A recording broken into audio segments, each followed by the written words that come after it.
Welcome back to We Like That podcast. Because we like that.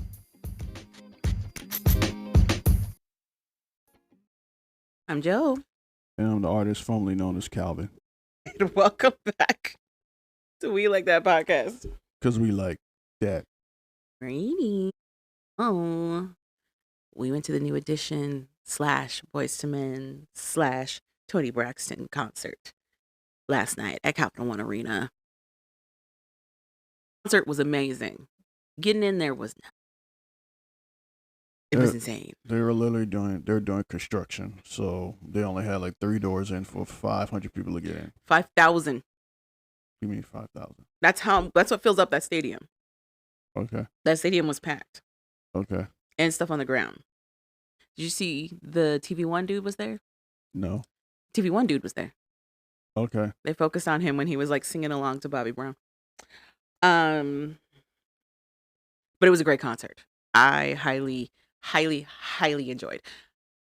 I am in awe of how well New Edition manages a crowd.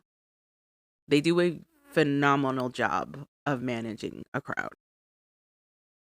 It's very, very insane to me, given what a lot of artists do now, because it's a lot of flips and tricks. It's a lot of flips and tricks and fire stuff and all kinds of like hard dancing. Usually, these guys really just use their voice and like a 1-2 step here and there, and that's pretty much it. And that's the way it has been for the entirety of their career. They haven't done a whole lot of like theatric. It's mostly been singing.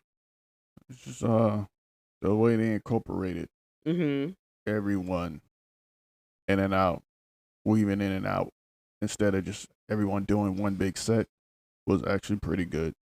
Mm-hmm.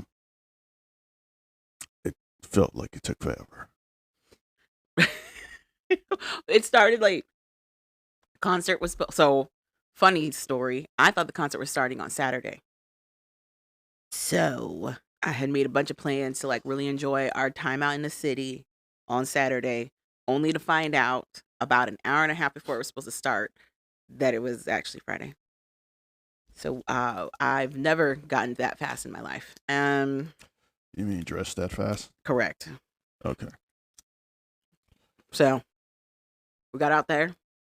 I thought we would be running late. I thought we would get to the arena just as everybody was already seated. I thought at least it'd be like maybe a couple people trying to get in. Mm-hmm. Not a couple, but some people trying to But get in. not the crowd we saw, but for not sure. the crowd. For sure. Because we were in the middle of the street. So, and they tried to have, you know what I just realized? They did all that and they were like, oh, if you have a Capital One card, you can go in through the side door. Did you see anybody check for a card? No. Exactly. Because I think people just bum rush that door. They got to do what they got to do. Yeah. So, yeah, it was good. I didn't realize how much people love Bobby Brown. I'll just say that. He's been through a lot. And every time he came out, they lost their damn minds. 1, it's rare that he does. 2, he still has a lot of charisma being on stage. He really does. He still has a lot of stage presence. And he got a lot of hits. Yeah, he does. From that time period. That last. Like, if he were to drop his songs right now, they would still be hits. So. Also, Johnny Gill turned out his home crowd. I didn't know he was from D.C. Yeah.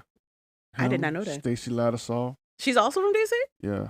I knew Tony's from, I want to say Maryland. I didn't know Tony was from here. Yeah, I think Tony's from Baltimore, I want to say. What did you think of Tony's performances? It seemed like her mic kept cutting in and out. Her mic was cutting in and out. I also think her voice was also going. Like, it sounded like she's using the last of it. You know what I mean? Sounded like she was making. Well, I think when she goes into her deeper registry, it's a little bit easier. But then when she has to go a little bit higher, is when the mic was starting to cut out. It still wasn't bad. It still was good, I guess, for what it was. I didn't realize how tiny she is. So, yeah. She's a very short lady. Yeah. Most women are. Okay. But yeah, so that's all. everyone was good. Seemed like they could have turned up the She's from mics. Severn. I don't even know what that means. Severn, Maryland. Okay. That's near Glen Burnie. Okay. That's why they said she's from the DMV. Although there's a whole debate about the DMV. We can get into that later. But to me, it felt like two distinctive concerts. It was like Boyz II Men: A New Edition and Toni Braxton, which I didn't mind. But the Pegasus video we got, did you see that? Yes. It was a very interesting choice. I guess. They showed this horse with wings. It was supposed to give us a story. I'll give it to her. She was trying to do a story. It's supposed to be like an ethereal, fantasy-esque story. I'll give it to her. You see this Pegasus. It's wandering in the forest. Its wings are collapsed to its body. It's drinking from a spring. It's looking over at the water, wondering if it should walk over it. It does. And then it takes to flight. It finds its inner strength and takes to flight. And we see all of this through an AI-generated video. And then Toni Braxton rises from the stage in the same Pegasus wings. Also, there was like a guy playing a violin in all white. He was dope. He was really good. They said everybody put on a show. Did think it was interesting. Maybe it was just me being a little kid, but I thought Boyz II Men had a lot stronger of a sound. Or was it all on the guy's bass? I'm wondering. I don't know if their mics weren't turned like up. There did seem to be a lot of mic issues happening at Capital One. Seemed like a lot of it was like at some points you can't hear them. Mm-hmm. And then during the time for them to lead, the mic gets turned up a lot. Yeah. And then, so yeah, that's what it felt like. Shouts out to New Edition. New Edition really doesn't need anybody else to go out on tour with them. They don't. Because they can they can do the group thing and then break it up. Mm-hmm. And still put on a long behind concert. They've had hits for so long. Oh, yeah. They had hits individually, too. A lot of hits individually. Yeah. Then all the hits together. So they can do so much. But, like I said, it was a great concert. The way they incorporated Boyz II Men to do some stuff with them. So in the Philly show, their fourth member came out. Boyz II Men's fourth member came out and did his talking part over End of the Road. Oh. Iconic. They lost their minds. I was kind of hoping he'd be here. We're not that far from Philly, but no. But anyway. Isn't he sick or something? He seemed in great spirits when he did. There's a video of it going around. Oh. Of him doing the speaking parts. Maybe they don't want to pay him. That's why he only did Philadelphia. Or maybe he really just don't. Maybe he's just done with like doing the tour thing. Anyway, either way. Highly enjoyed myself. I was living my life. I was living my best life. That poor man next to me, I know he was tired of me getting up and down on my seats all the time. Actually, no. No? There's a lot of old dudes that were jumping up every 5 minutes to dance, too. It was fun. And Bobby Brown would come out the sewer like a Ninja Turtle and do his little shuffle. A half a shuffle. And people would lose their damn minds. And we would scream, "Go Bobby." It was great. He was like, if y'all want to see me dance, watch my old videos. I'm like, touche. Actually, his old dance moves were being done by the dancers right behind him. Yeah. So, like I said, it was a great show. It was so good. I enjoyed it. It was so good. But it was a show that was supposed to start at 8. Most people weren't able to get in there until like almost 8:39. The show finally started around like 8:45. And it didn't end till like, what, midnight almost? I guess. I don't remember. You said I just wanted to go home and go to sleep. Yeah, I checked out. I didn't stop you from screaming all the Bobby Brown lyrics into my ear. Because that's all he's doing is screaming. And it worked. Sound just like him. You're so crazy. Anywho, it was great. Great time. And also, I feel like that, for me, firmly cements that we are old. Nobody in that crowd was in the early 20s. I felt like I was one of the youngest people in the crowd, though. Okay. So that was a plus. I loved it. Okay, moving on. Dwight Howard. Have you heard about all the stuff that's going on with Dwight? Well, that happened with Joe. That's what's next. That happened with Joe. The Dwight Howard edition. Dwight Howard edition. Have you heard about what's going on with Dwight Howard? Somewhat, but not really.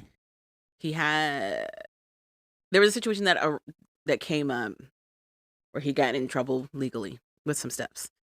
No one really knew about it or was really following it because he gets in trouble a lot. But then his wife, his current wife, does this very long video where she is crying the entire time, talking about how her husband's substance abuse is taking him away from her and their family.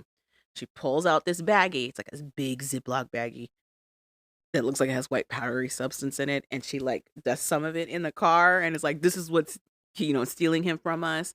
Then she talks about how CPS got involved with the kids, how he may or may not allegedly have had his kids lying for him, that the kids have seen too much, and she's just in tears.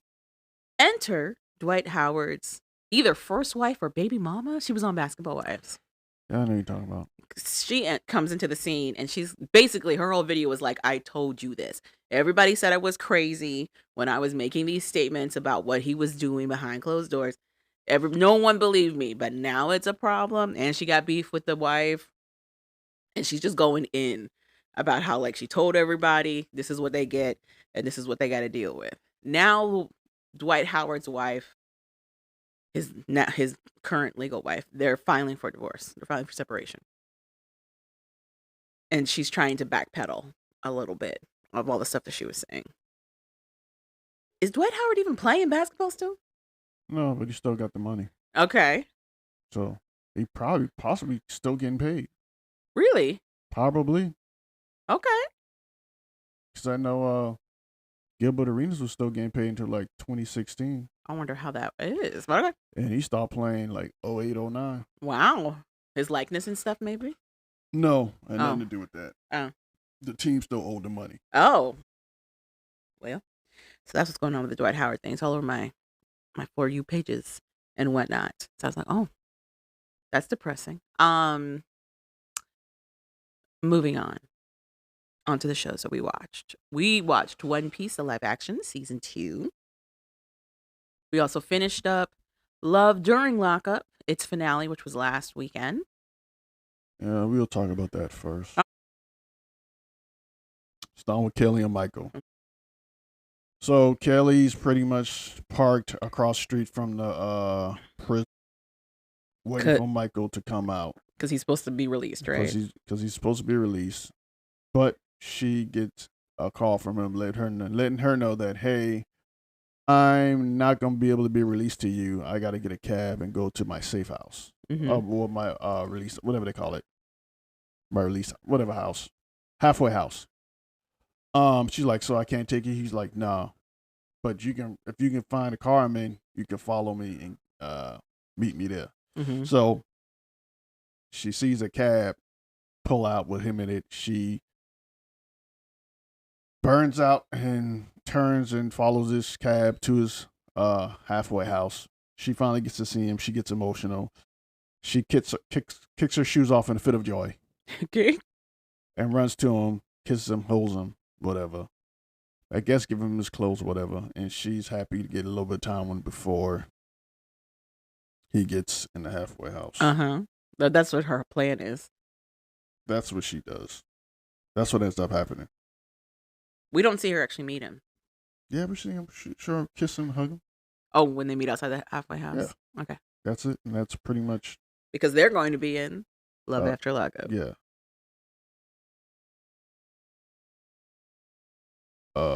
They were, while you were looking, they were showing previews for Love After Lockup.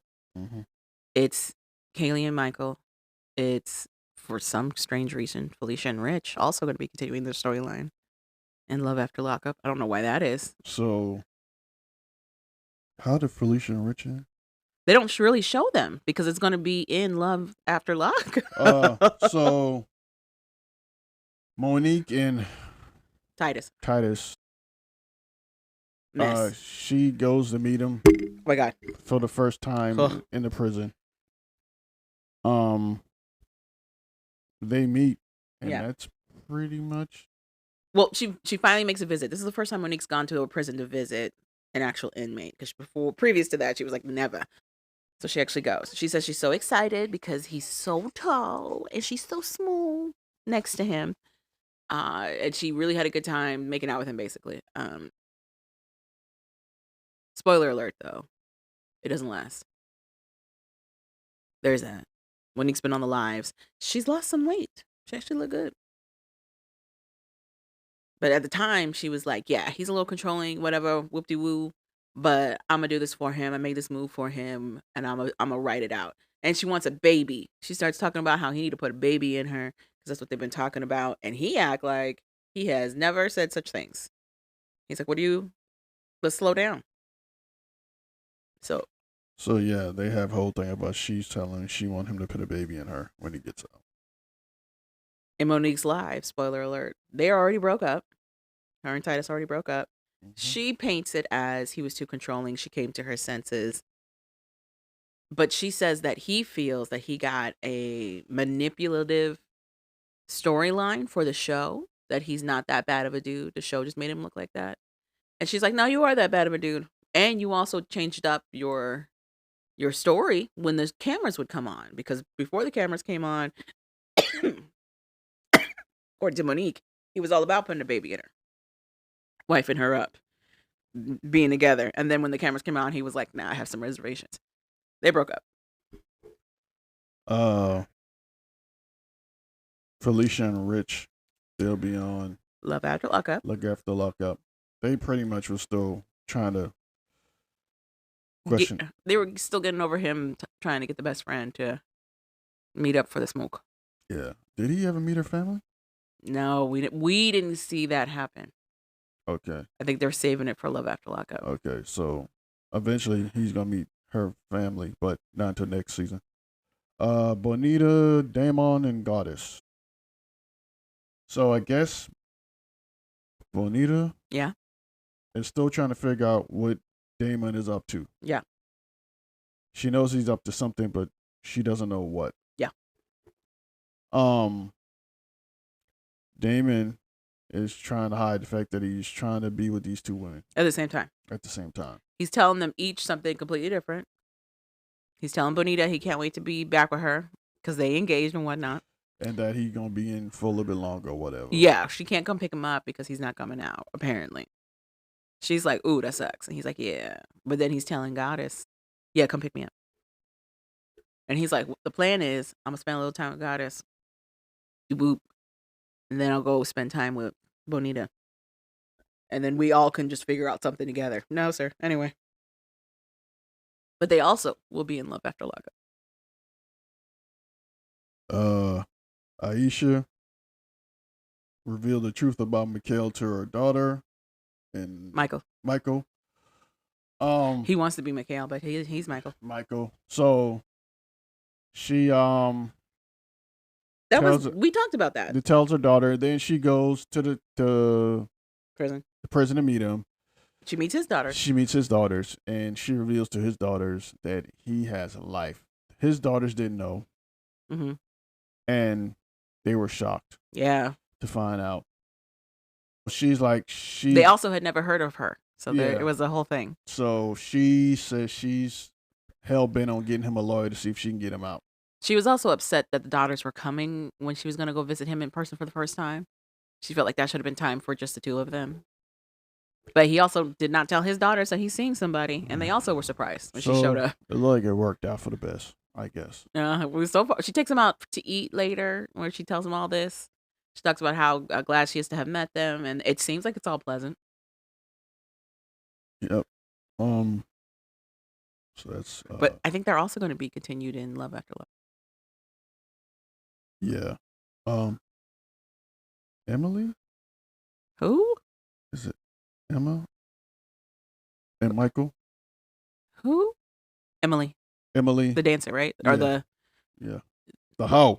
What they called her something else. Courtesan. Yeah. The legal courtesan. Emily and what's his name? His name was Justin. Emily and Justin. So we find out that they finally dropped the news. Unfortunately, Justin took his life in prison. Yes. Emily's distraught. And Emily's pretty much dealing with the aftermath of that. And pretty much she's sitting out in the field by a pond somewhere. Well, she's saying her own goodbyes because it looks like she doesn't have a good relationship with Justin's family. They're talking to his ex, the girl that she'd been fighting with. What's her face? But that's how she's getting most of her information is through the best friend, Justin's best friend, and his ex-girlfriend. And yeah, she does a little ceremony for herself to say goodbye to him. And She's also no longer working at the brothel. And she's trying to figure out for herself what to do next. I think that's everyone. That is. That's pretty much That was the finale. Moving on to One Piece. Okay. One Piece. Season 2, the live action. First thoughts, what did you think? Before we actually watched it, what was your hopes for this season 2? That they at least stick somewhat Mm-hmm. to the cartoon. Okay. I know they were going to put their little twist on stuff, Okay. which was cool. Also, that they kept up with the characters, making them look as real as possible. Real or as true to the anime or manga? Both. Okay. And if they can keep up with the momentum from season 1. Okay. And they did. I cried. It was so good. It was so good.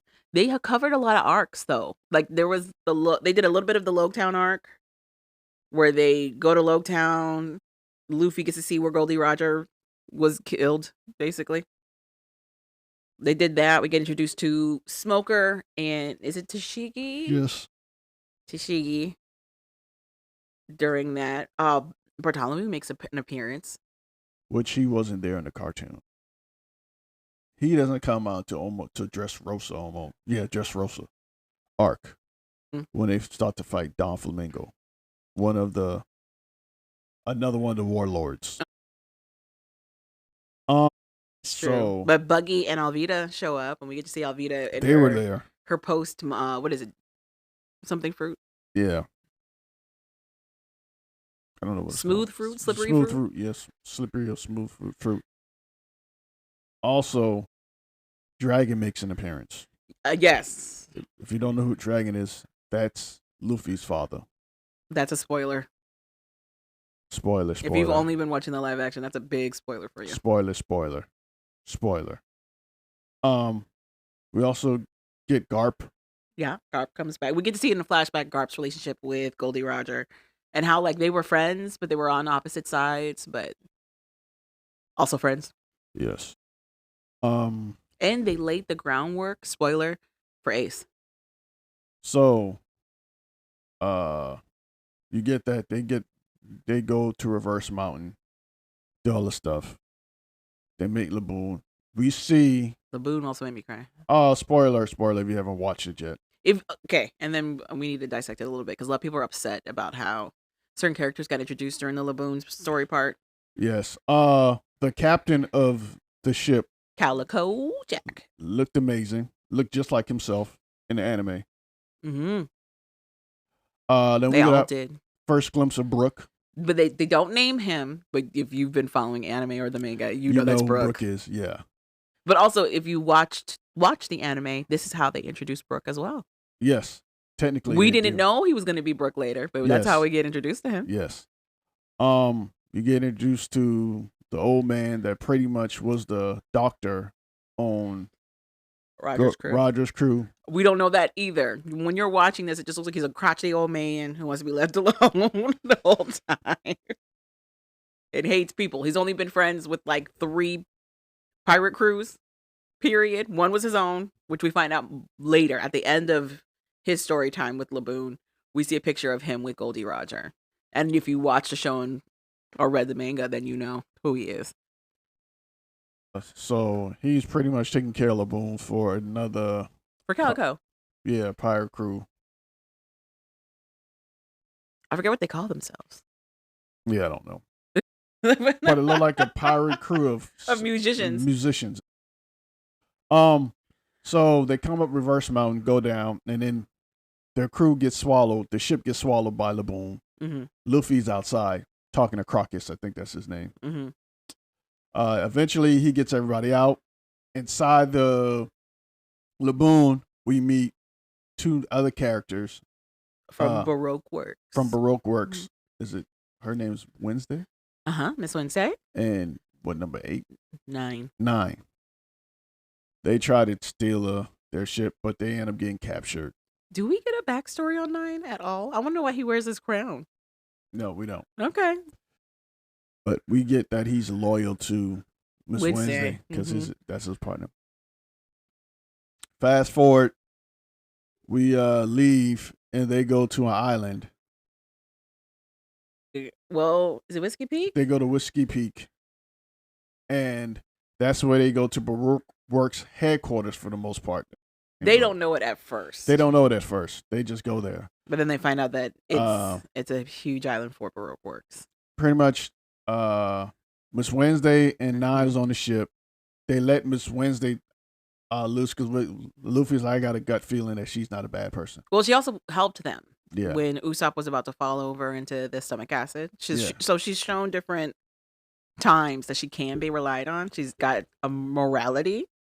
So I could see why Luffy's like, I got a good feeling. So they go to Whiskey Peak. They get there. The people are happy to see them. They drink, party, and be merry. And then they start passing out and they're like, what's going on? But it's a ruse. It's a trap. In the anime, everybody's knocked out except Zoro. Mhm. Zoro was on the roof drinking. They try to kill him. He gets up, kills everybody. Mhm. So now Zoro, I guess he knew there was Baroque Works. Mhm. He was there. So he's going around pretty much protecting the crew at the same time, killing everybody or beating everybody up. In the anime. In right? the anime. In the live action, they still had them distracted. Like, did Nami pass out? Not for whatever reason, Nami is not really there. Nami is trying to outdrink the priests. Usopp and Sanji are talking to these twins. Luffy is running around eating. Yeah. And he goes to eat to a dessert restaurant or whatever. So Zoro peeps it, and then he's pretty much killing everybody. Well, he also has a vendetta of his own to get at Mihawk. Yeah. So he's trying to collect bodies. At the same time, too, he's seeing Mihawk in his mind, telling him he's still not good enough. Right. And he needs to get stronger. Right. So he's going around taking down these Baroque Works. Luffy gets trapped by Miss Wednesday. Yeah. And a guy. I don't know his name. I don't know. But he sacrificed himself for her. So that's going on. He passes out. And we get introduced to number 5. And what's another and Mrs. 3. Mr. 3. That's when they go to Little Garden. That's we later. Get introduced to number 5, and I don't know the female's name. Mm-hmm. That his assistant or whatever. Right. So I think it's Thanksgiving or something like that. Anywho, pretty much her power is Miss Golden Wheat? Probably. You're like, I don't know. I don't know. I can't remember her name. Basically, her power is she can change the weight of her body at the drop of a dime. She can change the weight, or she can pull the gravity, because she says like 10 kilos, whatever. Pretty much make herself bigger or whatever, more weight to herself than what she is. She can change her weight and whatever that's called. I don't know. The weight fruit. I forgot what it's called. And the other guy, Mr. 5, pretty much everything about him is explosive. His boogers, his sweat, his blood are all explosive. Right. We also at the beginning. Her name is Miss Valentine. Miss Valentine. So I know it was a holiday. We also get introduced. Let's go back to beginning of the season 2 when it starts. We get introduced to Robin. Oh, well, she's called what? Miss Miss Sunday. Miss Sunday. Yes. If you know anything about it, that's Robin. So we get introduced to her, and she pretty much goes to a marine base, and kills everybody. Mm-hmm. So now Miss All Sunday, yes. Yeah. So now fast forward back to we were Whiskey Peak. Right. So in this one, pretty much everyone is fighting the Baroque Works. which is 5. But the biggest ones that come through is Mr. 5, and Miss Valentine. Miss Valentine. But we also find out that Miss Wednesday is Princess Vivi of Alabasta. We also find out she's Princess Vivi of Alabasta, and Mr. 8. Mr. 8 is actually he's like the captain of the guard for Alabasta. Yeah, he's the captain of the guard for Alabasta. He acts as the squad, the Straw Hat Pirates, to protect her and get her back to Alabasta. Not even inadvertently, they're forced to reveal the fact that they are working incognito to find out who's running Baroque Works, because it's a direct threat to Alabasta. So they know the leader is Mr. Zero, which is Crocodile. Yes. So spoiler. So they it ends with the Whiskey Peak ends with Mr. 8 sacrificing himself so that Vivi can join the Straw Hats and they can get her away. And it works. So then we go to... They end up at a little island. Drum Island. We go to Drum Island. No, they end up at Little Garden with the Giants. I'm sorry, we go to Little Garden first, and we meet the Giants. For whatever reason, it's a prehistoric island, so dinosaurs are walking around? Yeah, so we meet Dory and Brogy, the 2 giants. They're Vikings. Then we also meet Mr. 3 and Mrs. Golden Week. Mr. 3 pretty much has a wax fruit. Yes. He can turn anything to wax. He can harden it. He can soften it. And then Mrs. Golden Week has paint. Has paint that she can put on you and make you go through all these emotions and pretty much control you. Yes. She pretty much puts the paint on everybody except Usopp. Yeah. And they all get captured by them, and Mr. 3 has a clever idea he's very theatrical, turning them into wax figures. But he has to set up like a whole stage. So like he makes a cake and he makes them the candle toppers, and then he likes to threaten them and then try to take away that, I guess, hope that they might get out of it. He's also trying to get the Giants taken care of as well. So the Giants have been fighting for the last 100 years or something like that. Yeah. And they were coming into a stalemate. It's been ended in ties. They're also like mad polite and friendly with each other. It's very interesting. Yes. It's very interesting. It's a fight of honor. He's like, yeah, I got to kill that man. But, that doesn't stop us from being friends. So normally what happened was Usopp in the anime meets the Giants. Uh-huh. But it's Usopp and Nami meets one giant. I think it's Brogy. Brogy's the one that that Luffy meets. So yeah, they meet Dory. And Luffy and Vivi meet Brogy. Yeah. Zoro and Sanji run around hunting food. Mm-hmm. They pretty much kill a Tyrannosaurus Rex. Mm-hmm. So while that's happening, a volcano goes off. That means it's high noon on the island. Brogy and Dory go to battle. They find out that Mr. 5 mm-hmm. and Valentine and Mr. 3 have poisoned one of the bears. Mm-hmm. So I think it's Dory is the one who's poisoned. Mm-hmm. Brogy stabs him, and we think he's dead, and it's over. Brogy finds out what happened. He's sad and he's mad. And then Mr. 3 sees him and pretty much turns him into a wax figure.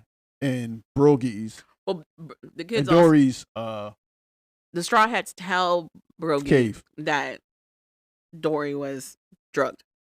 And he's like, I don't believe you. But he goes back to Dory's place to investigate. And that's when he gets caught by Mr. 3. And he finds out that it is. So he's like, he was going to help get whoever savaged their battle. Yeah. Mr. 3 sees him there and ends up turning him to a big wax figure. Which, if he could do that, why didn't he just do that himself a long time ago? He couldn't do it by himself. He's scared to fight head up, if you don't notice. That's why he runs a lot. I get you. So then we have...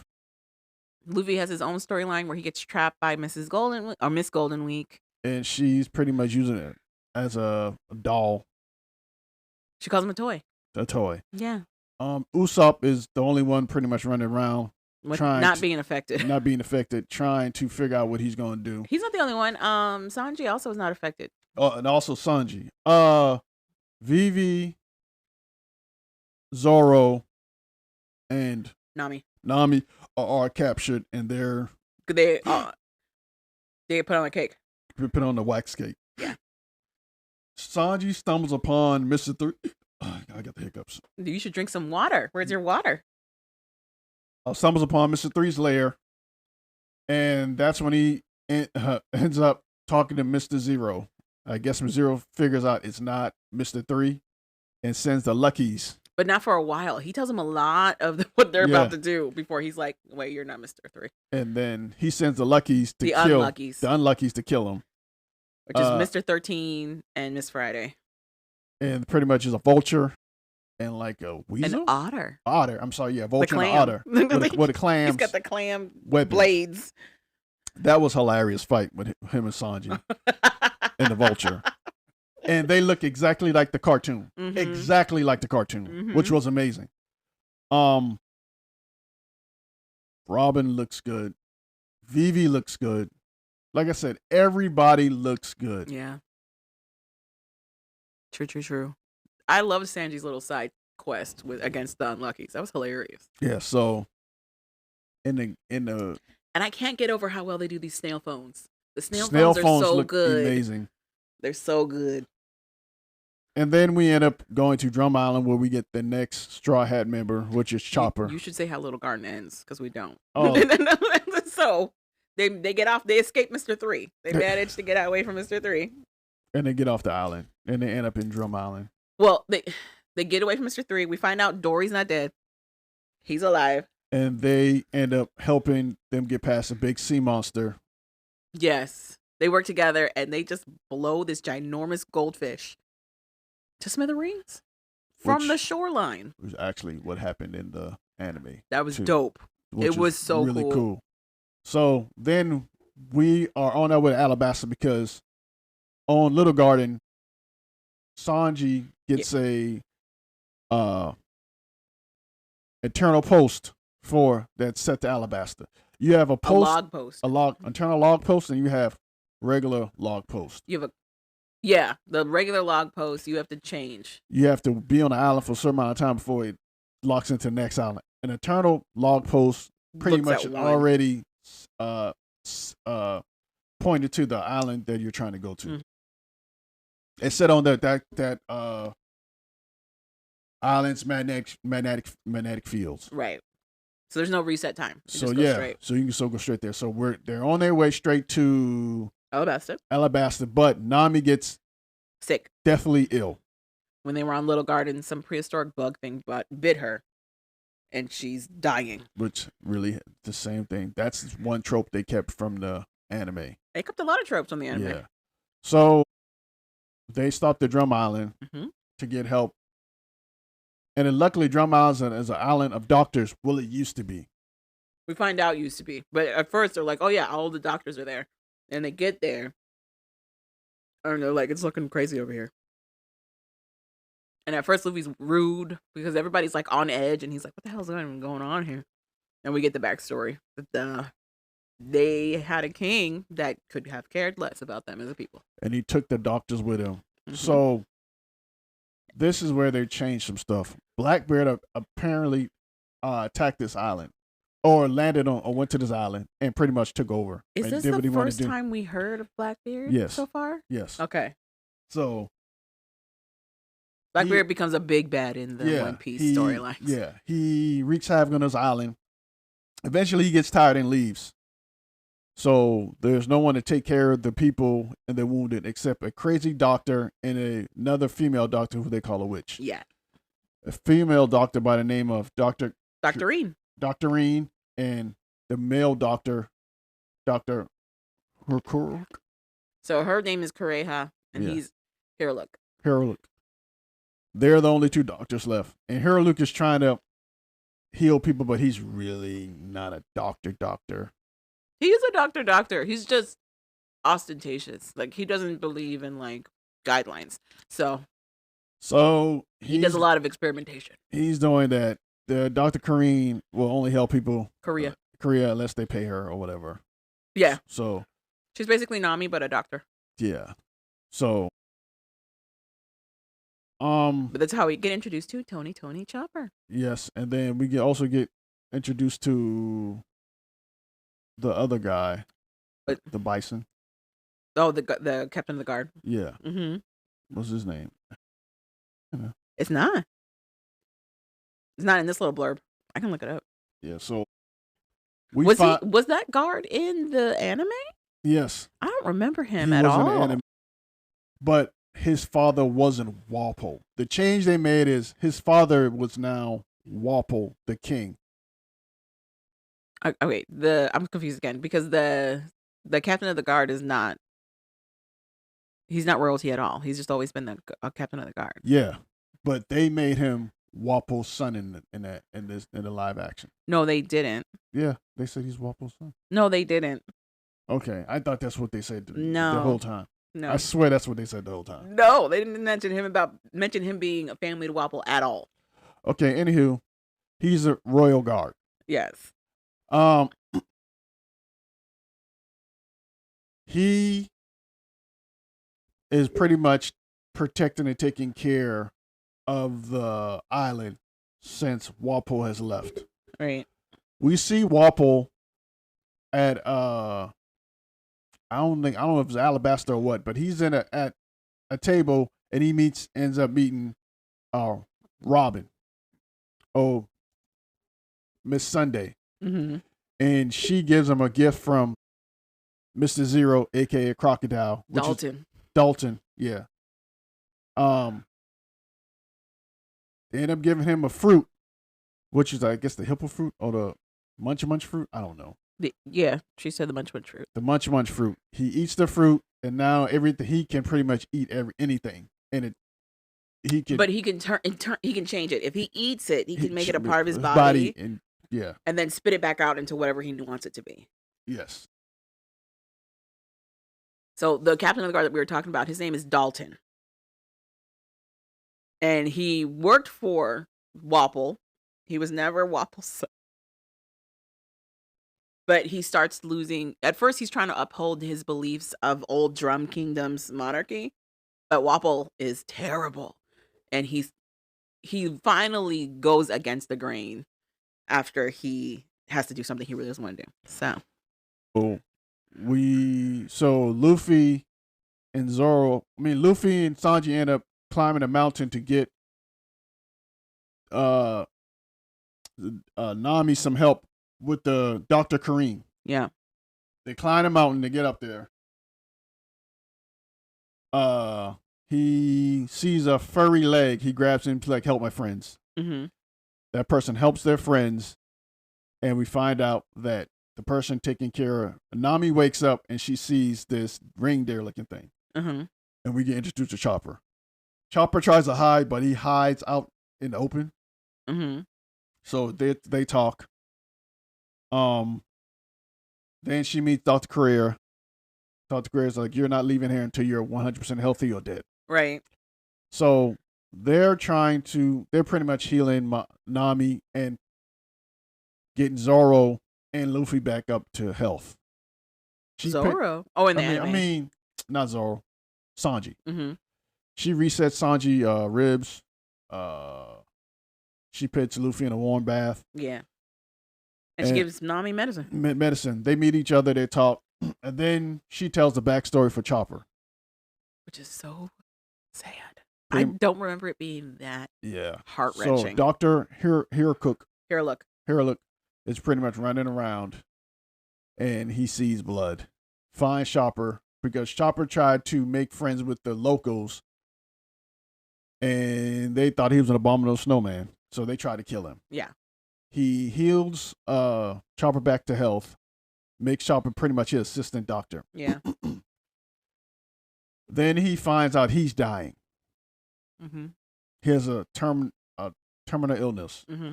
Dr. Correa's like, you're dying, you're old crack. There's nothing you can do about it. Mm-hmm. He talks about this. First, he shuns Chopper away because he don't want Chopper to watch him die. Mm-hmm. So While him and Dr. Karina's talking, Chopper's listening, and he talks about this mushroom that can heal anything Mm-hmm. in this part of the forest, or whatever. Chopper goes, fights to his life to get that mushroom, puts in a concoction. The old guy drinks it, and we find out later that it's a poison mushroom. And he taught Chopper that the bone symbol means pirate, and not death. Right. So Dr. Green's, you idiot, that means death. Right. If you're going to be a doctor, you got to know what things mean if you want to help people. But she also tells him that Dr. Hurlock knew what that meant. He knew what he drank was poisonous. But he was going to do a suicide mission. He goes to He goes to Walpole's castle. And pretty much, he says to free the doctors. Yeah, which doesn't work. He ends up killing himself. Dalton ends up standing up to Walpole, and he's pretty much kicked out. Chopper runs up to fight, and Dalton comes out, sees him, and he's like, "Not worth it. Live for your dad." Well, that was the last thing that Dr. Hurlock asked was Yeah. that Dalton look after Chopper. So Chopper goes back, asks Dr. Karine to teach him how to be a great doctor. Who's Korea? Korea, whatever her name is. I don't know. Korea. And she does. Long episode short. There's a lot. Yeah. We introduced to a lot of peoples. Yeah. Walpole comes back with his two guys of his army. Mm-hmm. He pretty much ate everybody in the army and turned them to these ghouls or zombie type weapons or whatever. They come back, try to take over. The townspeople fight them. Straw Hats get involved fighting. Luffy ends up fighting Walpole with the help of Phoebe. Who's Phoebe? I mean, Vivi? And they pretty much beat him. And he talks Chopper into joining his crew. Yeah. And that's pretty much how it ends, with Chopper joining the crew. They give us a lot of backstory on these characters. We get a backstory for Sanji that I don't think in the anime they gave that early. The story of Sanji's mom and her passing. I must have fell asleep. So him and Nami have a whole conversation. She's like, "It seems like you were really worried about me," and he goes, "I worry about you all the time." And then he shares his story about how, like, as a kid, the reason he got into cooking was because his mom was always sick, and he thought he can make her like good food. His mom, she would feel better. Was a good cook. He was close to his mom, his sister, and brothers. So, quick story about them. They're with the spoiler. They're with the Gamma 66 or something like that. This elite island that is amazing at making weapons and technology. His dad is Judge or something, named Judge, I think. We didn't get any of that. The backstory he shared was just that he was close to his mom. His mom was sick. He made her food. Yeah. There was terrible food at the time, but she ate everything with like excitement because he made it. And his dad hated him because he was closer to his mom. Mm-hmm. And they're all supposed to be trained weapons. Okay. Apparently. So, anywho. Yeah. Mm-hmm. And he was like the redheaded stepchild of the bunch. Mm-hmm. So, yeah. I didn't even know they did all that. Yeah. So, that's pretty much Drum Island. We have the backstory of Hiraluk. I take it he was the pirate that was super rich but got sick. And then had like this, he says like a medical marvel after he saw cherry blossoms for the first time. And it made him want to change his career direction into being like a pirate doctor instead. We also got to see Kobe and Helmeppo. They pop up when they're talking to Tashigi. Yes. And she shows him around while Smoker talks to Garp. Mm-hmm. They gave us backstory on the, what did you call them? The grand swords or the different types of legendary swords that's around the world in One Piece. You got that backstory. We got more of Smoker. Smoker is going to become somebody that the Straw Hats go up against at some point. I'm waiting for that admiral though, like the dude who can control ice. Akiji. Yeah, I'm waiting for him. Um, I thought he showed up by now. yeah, no, he probably did. I don't remember. Okay. It's quite I know he interesting. shows up after Rob is a part of the crew. Okay. Spoiler alert. Yeah, after she's part of the crew, he shows up. Okay. But like I said, what did you think? I think given the time that they had, the story they had to fit into that time. Look at all, like, that's a lot of arcs that they touch on in the anime. These are all its own almost season doing all of that. It is they're literally their own season. Technically, One Piece is on season 2. Hmm. The anime, technically, One Piece is on season 2, like just now. So there's been like thousands of episodes all in season 1. Anyway, but that's why they called them arcs instead of seasons. So you had the Log Town arc, you had whatever. All of these they took their time telling that whole story, and they managed to squeeze all of that into 8 episodes. And I thought they did a fantastic job. I thought they did a phenomenal job. Seeing Brooke, I almost cried again. Like they did so good. The details were so good. The character powers and character design were amazing. Amazing. Absolutely amazing. But having his little giggle, having that hair, they nailed it so well. I had pretty much all I'm doing is nitpicking. Mm-hmm. If you go back to Whiskey Peak, Miss Thanksgiving and Miss Thanksgiving. Yeah, Miss Valentine. Miss Valentine. I'm sorry, Miss Valentine and number Miss 5, Five, Mr. 5, don't make it out of Whiskey Peak. Mm-hmm. What ends up happening is Luffy finally wakes up from his eating spree, and he stole a big round ball because he ate so much, stretched out all the way. And he wakes up, and one guy is like hurt, knocked out. He's like, "What happened?" He said, "The pirate hunter went on a rampage." He said, "Zoro did this." So what happens is Zoro and Luffy get into a fight. While they're fighting, Nami and Vivi are running from Mr. 5 and Miss Thanksgiving. I mean, Miss Valentine. I don't know why I don't say Thanksgiving. Miss Valentine. Mm-hmm. While they're running from them, they end up running into Luffy and Zoro fighting. Miss Valentine and Mr. 5 try to get in the way, and pretty much Luffy and Zoro beat them up for trying to stop their fight. Then finally, Nami punches both of them in the head and like, "You idiots." Zoro's protecting us because they were trying to kill us, Luffy. He's like, "Oh, my bad, Zoro." He's like, "That's what I was trying to tell you the whole time." So then she says, "This is Vivi. We're protecting her and taking her back to Alabasta."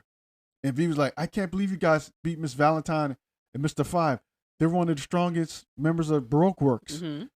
And Nami's like, "Told you guys are strong." Mm-hmm. So my fee just went up to whatever.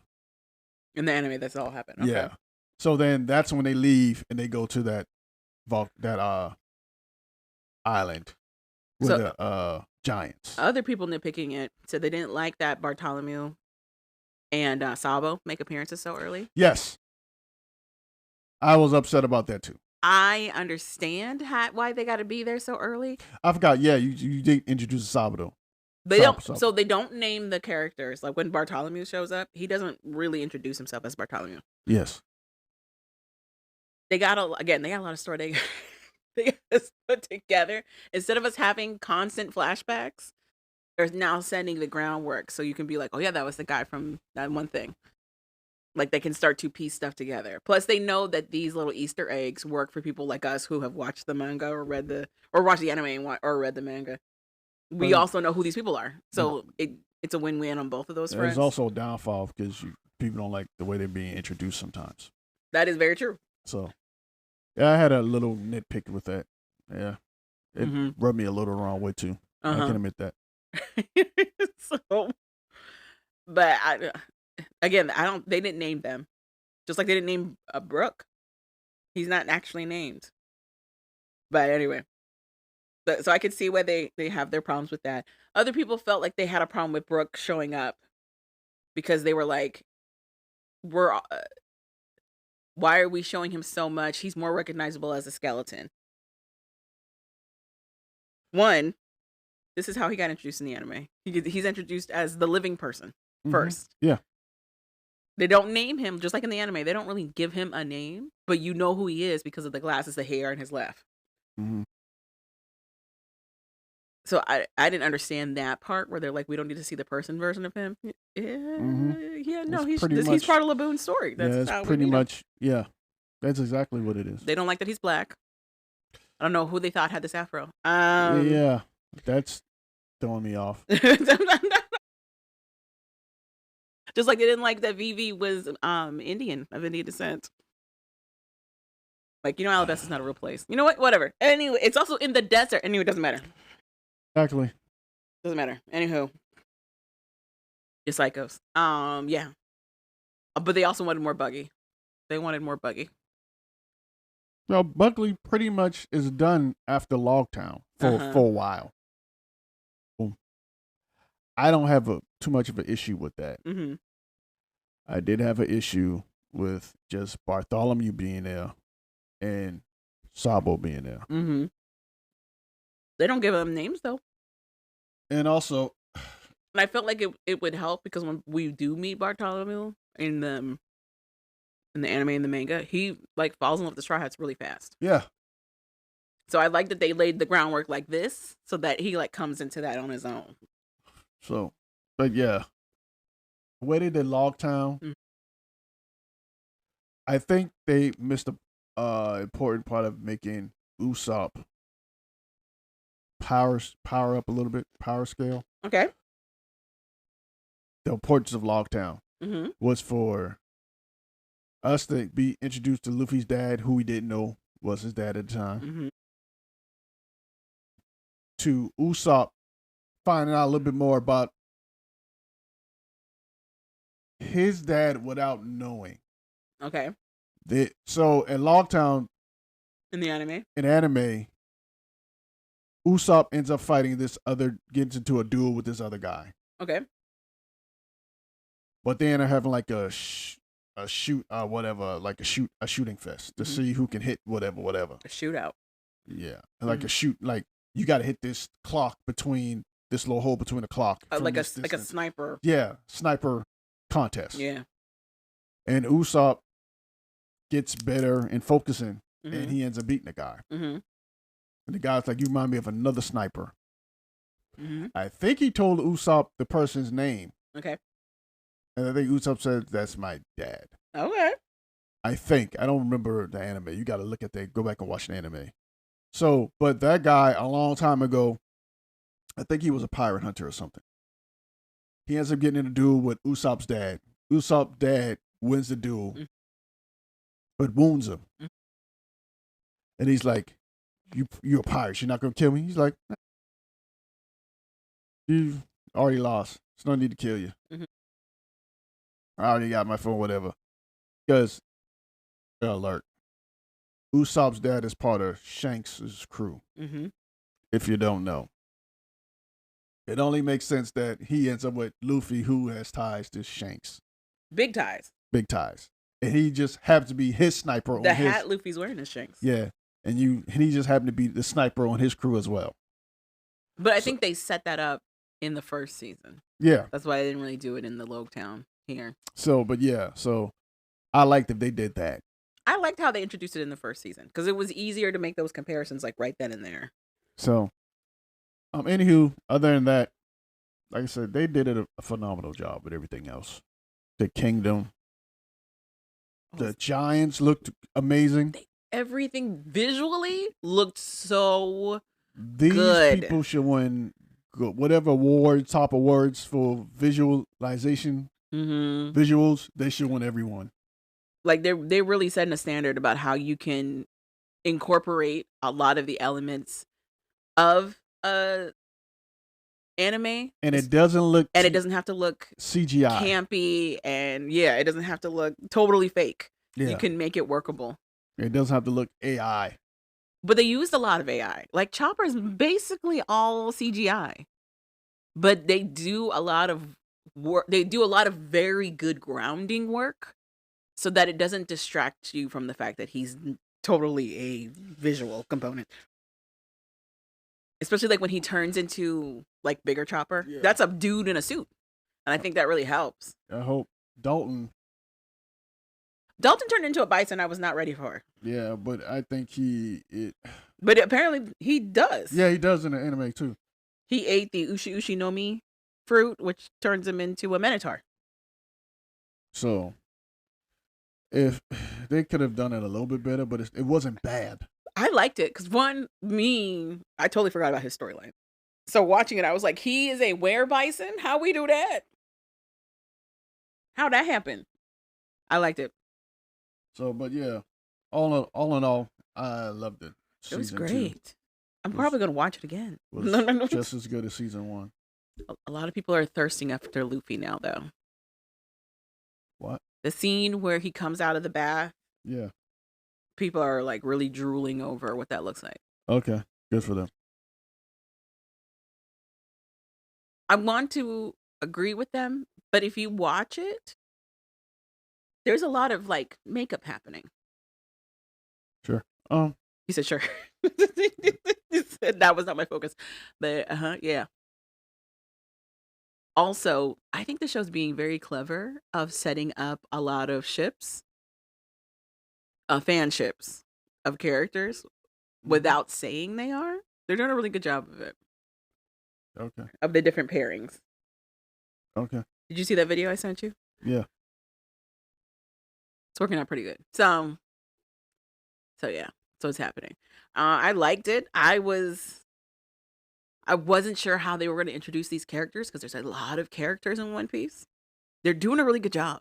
They're doing a really good job of showing you these characters without making it feel overwhelming, even though it's a lot of characters. Because we got Tashigi, we got Smoker, we had Dr. Herlock, Dr.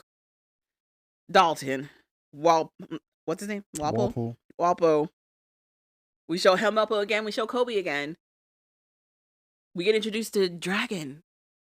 They even mention the D. They start at the very end of the season. They talk about the power of the D, which sounds dirty, but it's not. The will of D. That part. They even laid the groundwork to introduce Ace. We see a conversation between Garp and Goldie Roger before Goldie Roger's set for his execution, where he tells Garp that he needs him to look out for Ace. Or his son, is what he says. But it's laying the groundwork for Ace. Yeah. Does Ace know he's Goldie Roger's son?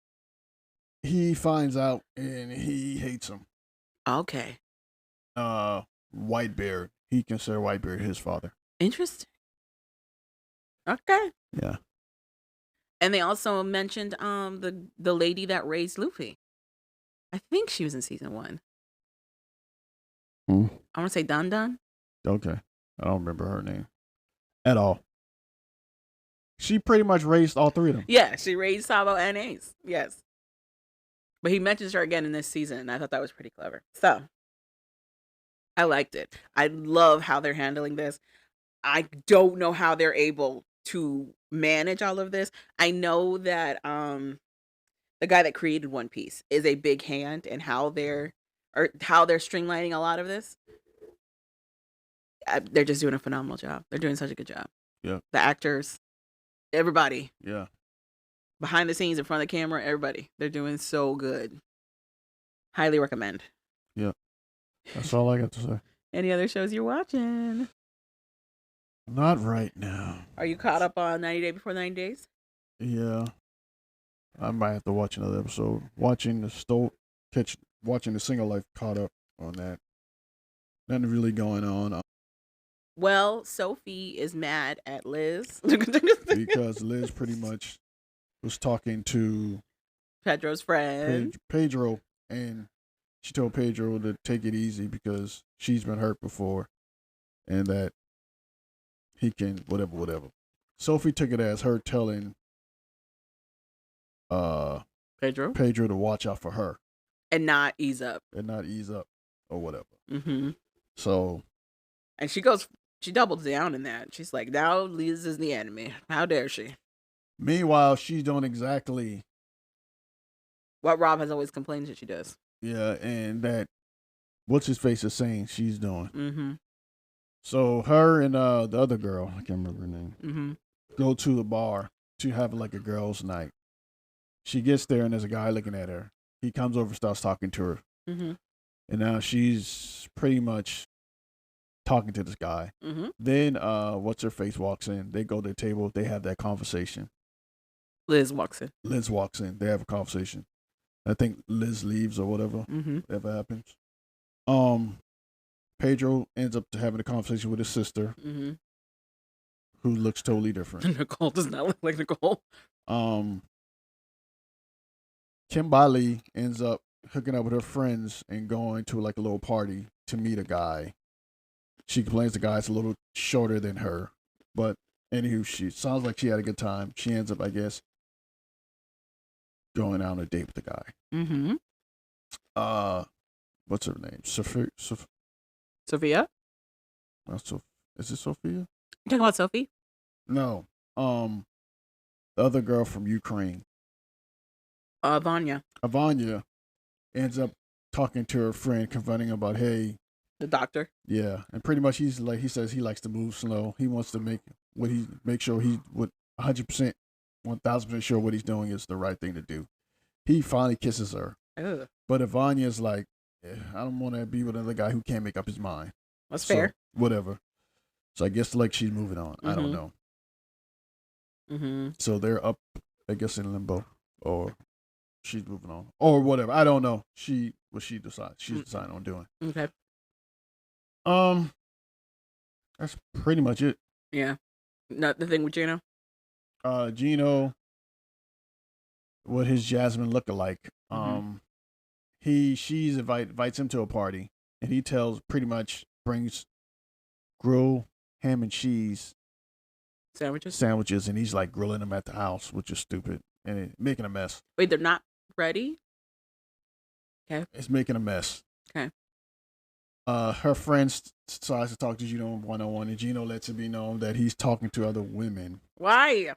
I'm sorry. Because he's an idiot. And that he's taking her friend serious. She's like, does she know you're talking to other females? She's like, I don't know. What do you mean? What do you mean you don't know? So then he realized I might have just messed it up with her friend. So her friend goes back out and tells her, hey, I don't trust him. Mm-hmm. She's like, do you like? She's like, no. He's probably hiding a lot of things. You guys need to talk. Mm-hmm. So I guess they're going to have another conversation. And I think Gino pretty much screwed himself, which I guess he wanted to do anyway. Oh, yeah. And that's pretty much it. Okay. I'm not watching anything else. The only thing I can think of with 90 days before the 90 whatever is the dude from Belize, the rapper, and how more and more evidence is coming out that he's in a relationship with this other girl. Yeah. And that his dad doesn't even believe him when he says that he's not doing anything with that girl. I forgot her name. They go to meet his dad, and her aunt tags along, and they pretty much confront him about the other girl. And his dad is like, this is what happens in the past. He was like, tell me the truth. I'm like, okay, what's going on? I'm like, if the dad doesn't believe him, girl. Okay, anyway. Yeah, so there's that. And that's everybody. Okay. Sheena and Forrest. Forrest pretty much gives his mom an ultimatum. Either you love Sheena and you can be in our lives, or you cannot be in our lives. It's up to you. So that's Forrest and Sheena. He pretty much gives his mom an ultimatum. He has proposed to Sheena. They're telling the mom, and she is having a conniption per usual. And she's just like, she's a liar. We just spent all that time with her family, and she said that she lies. Yeah, the free ride you guys got at the B&B that you were making fun of? Okay, cool. Great. Anyway, it's crazy. For me, it was when he tried to get his stepdad involved and was like, do you hear this? And the stepdad was like, it's not, I'm not in this. And he just goes just off back into whatever spiritual realm he was in. And that's it. Uh-huh. No. Oh, I think what's that black dude and that girl? Huh? The black dude that went to Columbia, cheated on her, and then was trying to say she was still messing with her. Rick and Tish. and Tish. I think Rick Trish. meets Trisha's family, Mm. if I'm not mistaken. It's like he's older than her dad, so So she already forgiven him. So she's like, "I know you feel you to sleep with me. You got to pick one of these fighters, and whatever fighter wins, if your fighter wins, you get to sleep with me. Mm-hmm. If mine win, I guess I don't know what she gets." And they did that, and then I guess they made up, and then they're getting ready to go to her parents. Oh, they're at her. Yeah, getting ready to go to her parents. I think I need to watch an episode of what happens when they get there. Okay. But that's it. That's what's on the docket. All right. That's done. We gotta find a new crime show. Sure. You said, I guess. That's pretty much it. That's it for all the shows. So definitely to watch One Piece if you haven't already. Highly recommend. So good. If New Edition, Tony Depp Braxton, and Boyceman are coming to your town, you should check it out. It's a good time. It's a great time. Especially if you like runs in your song. Because they were all trying to outdo each other. And Johnny Gill can blow. Yeah. Blow. That's what he's known for, singing. Wow. Wow. And he was home, so I can understand. They let him get off. Mm-hmm. That cheer, though, when they were like DC's own, that was nice. It was loud and long for him. It was nice. But yeah, that's all I got as well. Do you have a departing lyric? No, I didn't think about any. And on top of my head. You can't do something from BBD? We just went to the New Edition concert. She's driving me out of my mind. That's why it's hard for me to find. Can't get it out of my head. Did you notice Kiss or Lover? They didn't say certain parts of songs? Yeah, that girl is poison, I guess. It's not Just Got Paid. The one where the rap is like underage. Backstage, underage. Yeah, they didn't say that part. Oh, did say it. They said backstage, and then they took. And everybody else said underage. All right.